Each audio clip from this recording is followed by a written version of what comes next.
Good morning, and welcome to the Spring 2020 Convocation of Barrett the Honors College at Arizona State University. I'm Mark Jacobs, the Dean of Barrett.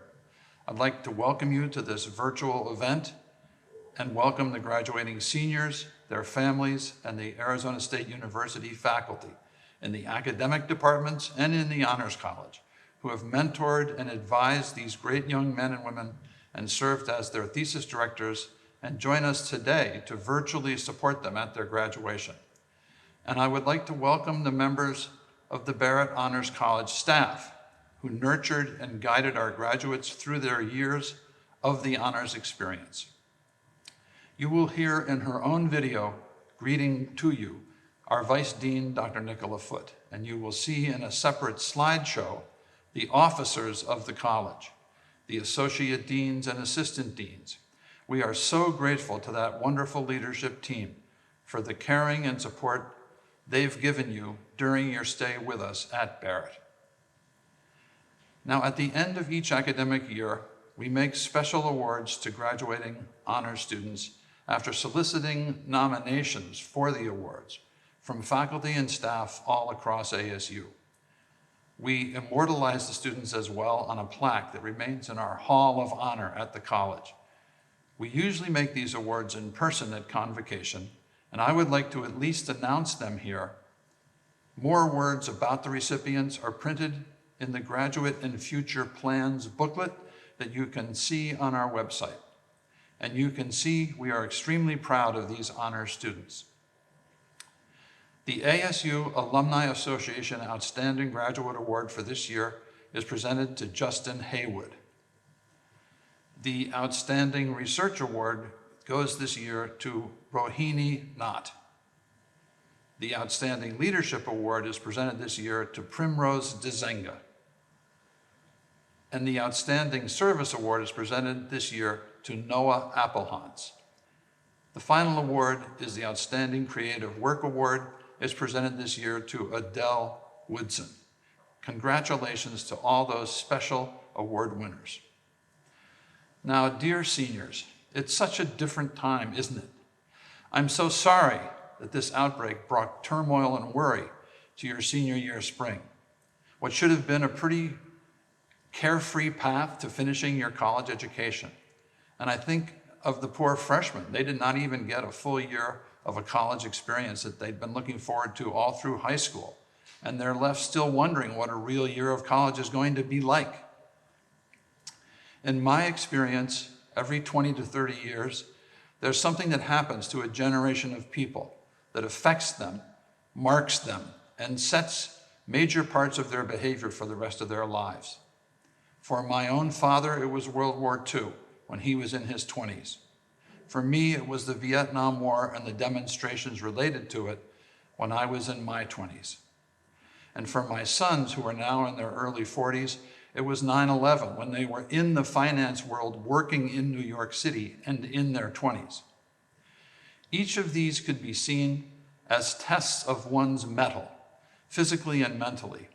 Today, it's quite different. It's not even another human structure, governmental or theoretical or political. It's a human disease attacking us all, and it's certainly testing us.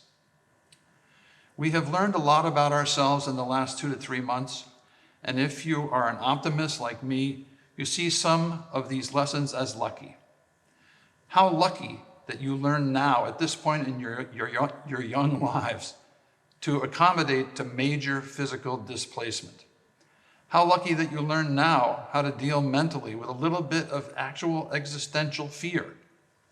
How lucky that you learn now how your family can come through for you and support, and how you can come through for your family.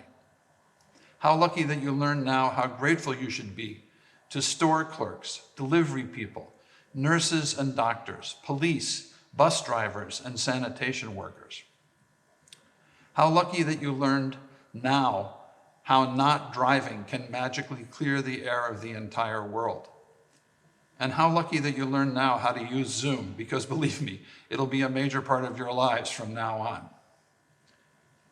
When I graduated from college at 21, I knew nothing of any of these, And I did not learn about them in some cases until just this experience with you. It's a blessing that you've gone through this, and not to sound too much like a football coach, it has only made you tougher in a very good, understanding way at a much younger age than other generations. Now, I know it's common at this stage of your lives for a speaker to exhort you to go out into the world and change it for the better. You have just received an education that most people in the world are not privileged to receive, and you have a responsibility to use it to do good. And that is certainly true.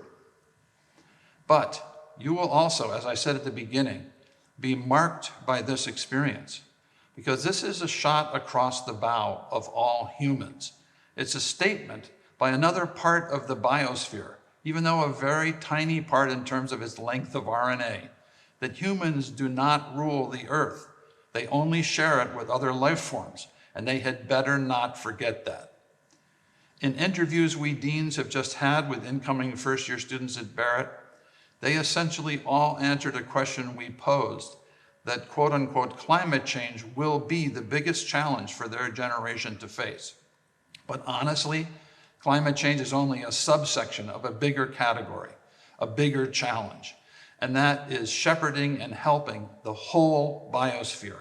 That is life on this planet, so that our little experiment with even having a biosphere on this planet does not end. That is the challenge for you all, and coronavirus has reminded you of it far more powerfully than any speaker could. Many science fiction writers have set up stories that hypothesize that our squabbling about the different kinds of people in the world will not stop until another non-human force attacks us and brings us together in our response. Well, class of 2020, I think it's time to stop squabbling and unite, don't you? So lead us on. All of us at Barrett and ASU wish you the best and congratulate you on your huge achievement in reaching this stage. Be well, stay healthy. Thank you and good morning.